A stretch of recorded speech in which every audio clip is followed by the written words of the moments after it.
मैंने लाइफ में बहुत परिवर्तन देखा अपने, मतलब इतनी पढ़ाई किया, ये किया वो किया, बहुत सारे डिस्कशंस हुए हैं। मतलब मैं झारखंड टॉपर रह चुका हूँ, गोल्ड मेडल जीता है मैंने मैथमेटिक्स में। इन सब का क्या है? ये सब कुछ नहीं है सर, मैं बता रहा हूँ आपको। 2.5-3 लाख रुपए तो सैलरी है आज मेरी महीने की। मतलब वो जो भी हो चुका हो सका है, वो सब सिर्फ और सिर्फ संत रामपाल जी महाराज की वजह से हो सका है। जो भी व्यक्ति इस बात को अगर बोलता है कि मतलब मैं साइंस हूँ और मैं आपको चैलेंज कर सकता हूँ, मैं बता रहा हूँ आपको, आप एक बार उनका सत्संग बस सुनकर देखिए। वो जो वहाँ जेल में बैठे हुए हैं ना, वो साक्षात भगवान है। नमस्कार सर। नमस्कार सर।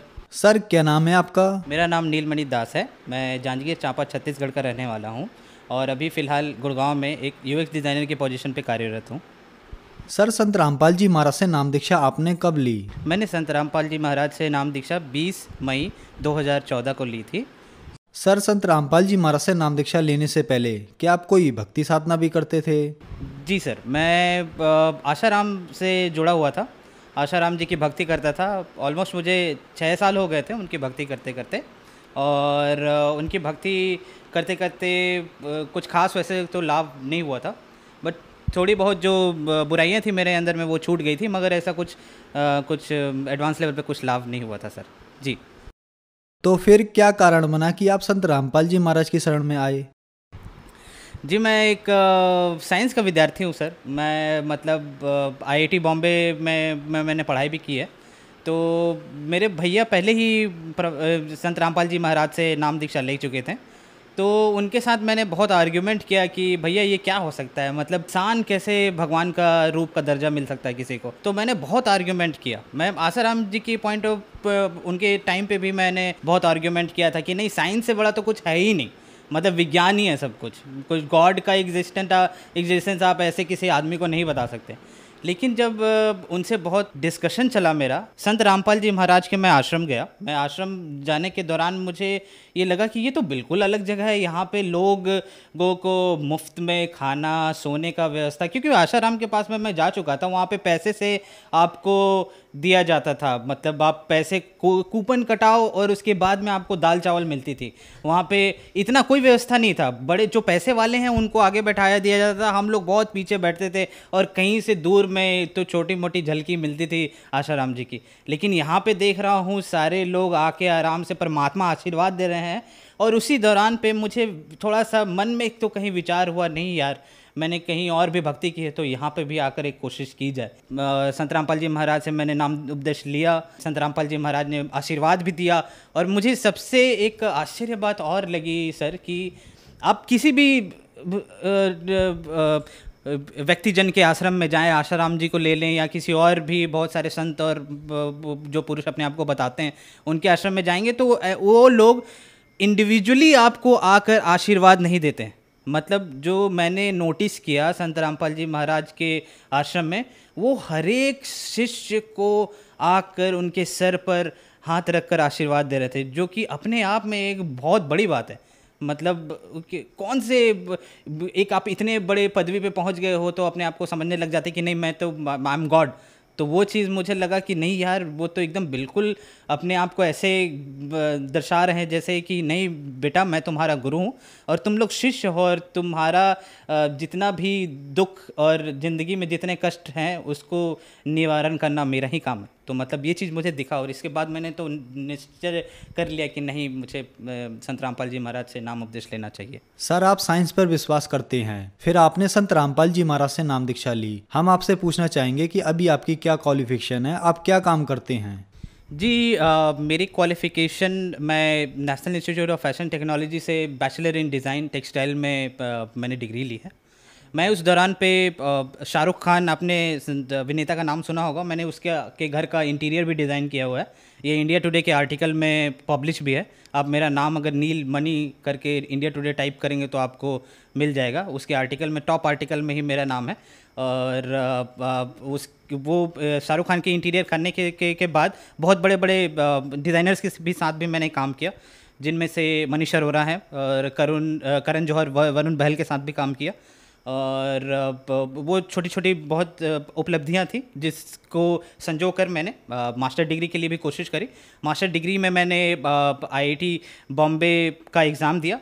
पहली दफ़ा जब एग्ज़ाम दिया था तो उस वक्त मेरा सिलेक्शन नहीं हुआ था। आईआईटी गुवाहाटी शायद मिलता बट नहीं भी मिल रहा था। लेकिन दूसरी दफ़ा आईआईटी बॉम्बे मिला मुझे और ऑल इंडिया रैंक 27 मैंने प्राप्त किया। आईआईटी बॉम्बे में मैंने इंडस्ट्रियल डिज़ाइन, जिसको आप बोल सकते हैं कि स्पेसिफिकली उसका स्पेशलाइजेशन ह्यूमन कंप्यूटर इंटरेक्शन था, उसमें मैंने पढ़ाई की। और उसके बाद अभी फ़िलहाल मैं एक अमेरिकन कंपनी थॉटवर्क्स में एक सीनियर यूएक्स स्पेशलिस्ट के रूप में कार्यरत हूँ। सर, तो मैंने मास्टर डिग्री आईआईटी बॉम्बे से करी है। मुझे ऑल इंडिया रैंक 27 मिला था। आईआईटी बॉम्बे में मुझे गोल्ड मेडल भी मिला है, जिसमें फाइनल डिग्री का जो आपको प्रोजेक्ट सबमिट करना होता है उसमें मुझे गोल्ड मेडल मिला, बेस्ट स्टूडेंट का अवार्ड मिला था मुझे। और संत रामपाल जी महाराज के ही आशीर्वाद से मेरा आईआईटी बॉम्बे में सिलेक्शन हुआ था। आईआईटी एक इतनी बड़ी संस्थान है, मतलब लाखों बच्चे वहाँ एडमिशन के लिए तड़पते हैं, मरते हैं, मतलब कि नहीं वो वहाँ पे हमारी एडमिशन हो जाए। लेकिन सिर्फ आशीर्वाद मात्र से, संत रामपाल जी महाराज के आशीर्वाद मात्र से वो सिलेक्शन हो गया था मेरा। और ये सर मैं ये आपको ये भी बात बताना चाहूँगा, मैं संत रामपाल जी महाराज के पास में मैं 2013 में भी एक बार जा चुका था, जिस समय भैया ने मुझे बोला कि तुम जाकर आश्रम देखो, तुम्हें नाम उपदेश लेने का इच्छा करेगा तो ज़रूर लेना। उससे पहले भी एक बार मैं गया था, जिस दौरान पे मैंने उसी वक्त बोला था भैया को कि अगर मुझे आईआईटी बॉम्बे में मेरा सिलेक्शन हो जाए ना भैया, तो मैं पक्का नाम काम उपदेश लूँगा, तो मुझे समझ में आ जाए कि हाँ यही कि ही इज़ द गॉड। तो जैसे ही मैंने बोला कि संत रामपाल जी महाराज से मेरी वार्तालाप भी हुई, मैंने उनको बोला कि मैं आईआईटी बॉम्बे में मैं एडमिशन चाहता हूँ, तो उन्होंने एकदम आशीर्वाद दिया और बोला बेटा हो जाएगा, और हो ही गया। मतलब इससे बड़ी चीज़ और क्या हो सकती है। नीलमणि जी, आपने आईआईटी मुंबई से अपनी पढ़ाई पूरी की है और आप गोल्ड मेडलिस्ट स्टूडेंट रहे हैं। संत रामपाल जी महाराज के बारे में ये कहा जाता है कि उनसे श्रद्धालु अंधश्रद्धा के तहत जुड़ते हैं। कम से कम आप जैसे लोग जो टॉप आईआईटी कॉलेज में गोल्ड मेडलिस्ट स्टूडेंट हैं, टॉप इंजीनियर्स, टॉप डॉक्टर्स जो संत रामपाल जी महाराज से जुड़ रहे हैं, आप लोगों को तो हम नहीं कह सकते कि आप लोग संत रामपाल जी महाराज से अंधश्रद्धा के तहत जुड़े हैं। तो क्या ये धारणा बनाई गई है या ये धारणा कहीं ना कहीं तक ठीक है? ये धारणा मुझे लगता है कि जब बरवाला कांड हुआ था उसके बाद में सोची समझी तहत एक साजिश थी। मतलब गवर्नमेंट ने बहुत अच्छे तरीके से प्री प्लान किया था मेरे ख्याल से कि संत रामपाल जी महाराज के जो अनुयायी हैं उनको ये बताया जाए कि अंधश्रद्धा से ये जुड़े हुए हैं, और उनके ज्ञान को भी अलग तरीके से पेश किया गया। बट मैं आपको बताता हूँ, आईआईटी के 70-80% स्टूडेंट को आप देख लेंगे वो एथीज़म की ओर जा रहे हैं। मतलब वो कंप्लीट एथिस्ट होते जा रहे हैं, उनको गॉड पे में यकीन ही नहीं है कि गॉड का एग्जिस्टेंस है। इसने इस पर्टिकुलर यूनिवर्स को किसने क्रिएट किया है? अरे भाई, आप बोलते हो कि ये गैलेक्सी इतना बड़ा है, मुझे दिखाई नहीं देता, इतना अभी तक आप मानिए सर कि जितने सारे आपके फिलोसोफर हैं, जितने सारे आपके साइंटिस्ट हैं, इवन आप बोलिए ना तो जो आईआईटी से मास्टर डिग्री लेते हैं उनको आप एक जूनियर साइंटिस्ट भी बोल सकते हैं, और मैं एक जूनियर साइंटिस्ट भी हूँ। लेकिन आप जो छोटे छोटे जितने भी वहाँ पे स्टूडेंट हैं, आप उनसे जाकर आप ये पूछेंगे ना, उनका जो विश्वास है गॉड की ओर एक बिल्कुल भी बदल चुका है। मतलब लोग इतने ज़्यादा अंधविश्वास की ओर जा चुके हैं कि आपको यकीन नहीं होगा। और ये संत रामपाल जी महाराज को इस तरीके से ठहराना, उन्होंने एक एक चीज़ को, हर एक शास्त्रों को खोल के, वेद को, सभी चीज़ों को बताया है कि कहाँ पे भगवान का जिक्र है और वो भगवान आखिरकार कौन है, और हमें किस भगवान का पूजा करना चाहिए, किस तरीके से करना चाहिए, और सही तरीके का गुरु कौन है। उन्होंने तो सिर्फ यही बताया। मेरे ख्याल से शायद ये चीज़ जितने भी और धर्म गुरु थे उनको पची नहीं होगी, क्योंकि उन्हें उनका जो व्यवस्था चल रहा है आजकल का, शायद हो सकता है कि जिस तरीके से ये ज्ञान प्रचार हो रहा था तो उनको लगता है कि शायद मेरा बंद हो सकता है, इसलिए उन्होंने इस तरीके का षड्यंत्र रचा। ये बिल्कुल, आप अगर खुद में पढ़े लिखे हैं, आपको साइंस पे विश्वास है, आप थोड़ा बहुत भी मेटाफिजिक्स या फिर आपको लगता है कि मैं अध्यात्म में बिलीव करता हूँ, तो आप किताबों को खोलिए, गीता को खोलिए, आप चारों वेद को खोलिए, पुराणों को खोलिए, जो संत रामपाल जी महाराज सत्संग में बताते हैं, सिर्फ आप उनको देखिए और समझने की कोशिश कीजिए, आपको बहुत परिवर्तन दिखेगा, आपको लगेगा कि एक्चुअल में सच्चाई क्या है। नीलमणि जी, आप हाईली एजुकेटेड पर्सन हैं। आप इन बातों को अच्छी तरीके से जानते हैं। लोग तीर्थों पर जाते हैं, गुरु बनाते हैं, भगवानों की पूजा करते हैं। टॉप इंडिया के हॉस्पिटल और विदेशों के भी हॉस्पिटल कह देते हैं कि आपकी बीमारी लाइलाज है, ये ठीक नहीं हो सकती। प्रूफ के तौर पर वो अपनी रिपोर्ट्स भी दिखाते हैं और संत रामपाल जी महाराज उन बीमारियों को ठीक कर देते हैं। क्या कारण है? मुझे लगता है कि जो आजकल देखिए बहुत सारे ऐसी ऐसी बीमारियां होती हैं जिनको डॉक्टर भी बोल देते हैं कि ये मेरे से पॉसिबल नहीं है, ये ठीक नहीं हो सकता। मैं अपना ही एग्जांपल आपको बताता हूँ। मतलब मैं खुद भी ब्रोंकाइटिस का पेशेंट रह चुका हूँ। इन्हेलर था मेरे पास में, मैंने बहुत सारे डॉक्टर्स के पास गया हूँ जिस दौरान मैं अपने बैचलर डिग्री कर रहा था उस समय, और दिल्ली में पॉल्यूशन बहुत बढ़ा हुआ था, तो उस समय सांस लेने में बहुत तकलीफ़ होती थी।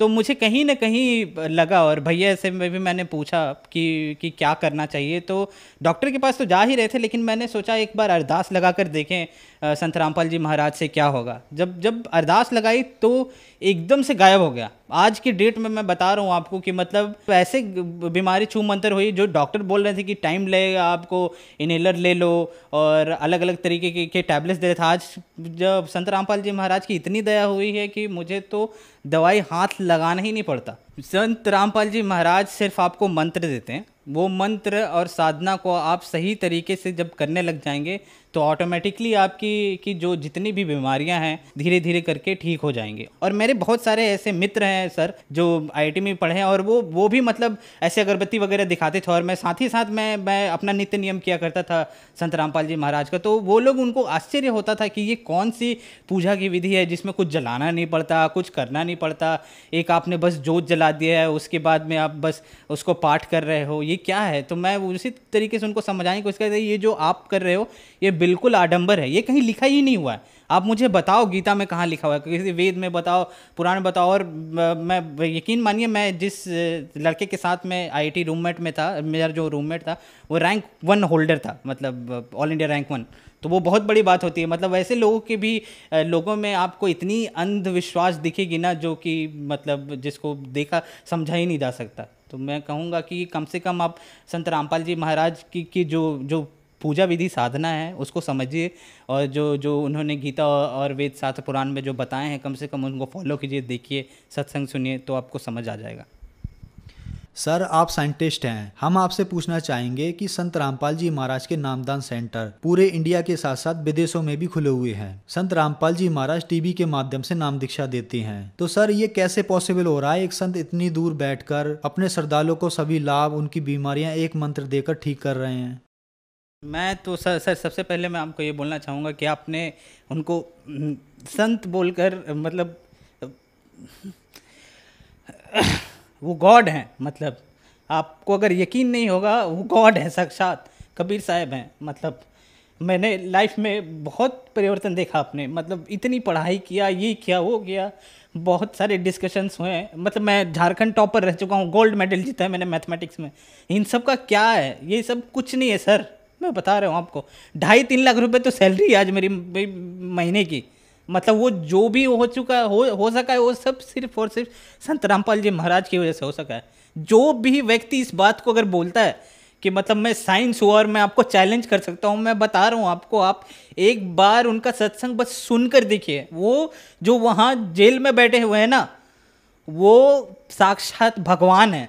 उन्होंने ये पूरा का पूरा, मतलब वो बैठे बैठे वहाँ कितने सारे जो भक्तजन हैं, जितने शिष्य हैं उनका हर एक लाइलाज बीमारी ठीक हो जा रही है। और मैं बता रहा हूँ आपको सर, मैंने तो गुरु जी को, संत रामपाल जी महाराज को उस वक्त देखा था, लेकिन जो भक्त आज जिन्होंने देखा नहीं है, मिला नहीं है, उसके बावजूद भी जिन्होंने नामदान लिया है, उनको इतना लाभ मिला है, आप यकीन नहीं मानिएगा। मतलब ऐसे ऐसे लोगों की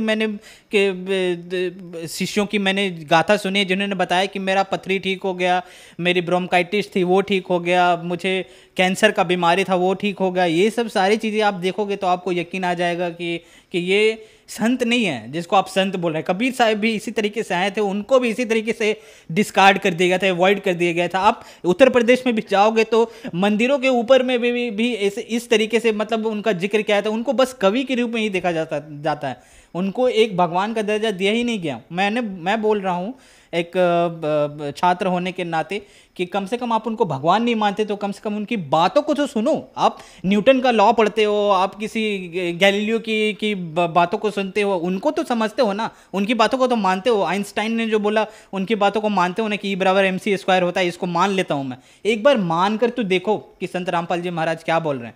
नीलमणि जी, जो श्रद्धालु आज आपको टीवी पर देख रहे हैं, खास करके वो युवा जो आज अपने आप को एथेस्ट यानी नास्तिक कहने पर गर्व महसूस करते हैं, उनके लिए आप क्या कहना चाहेंगे?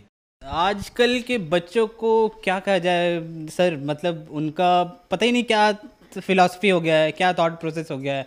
भगवान पे विश्वास नहीं, शायद माता पिता का इज्जत करना भी भूल चुके हैं।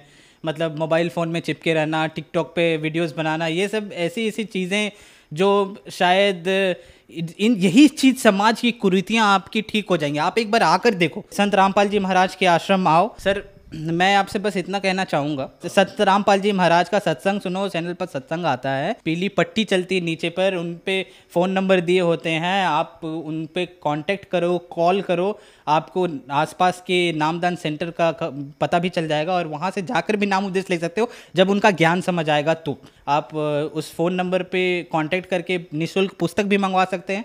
पुस्तक को पढ़िए, पूरा का पूरा मिलान कीजिए बुक बाय बुक।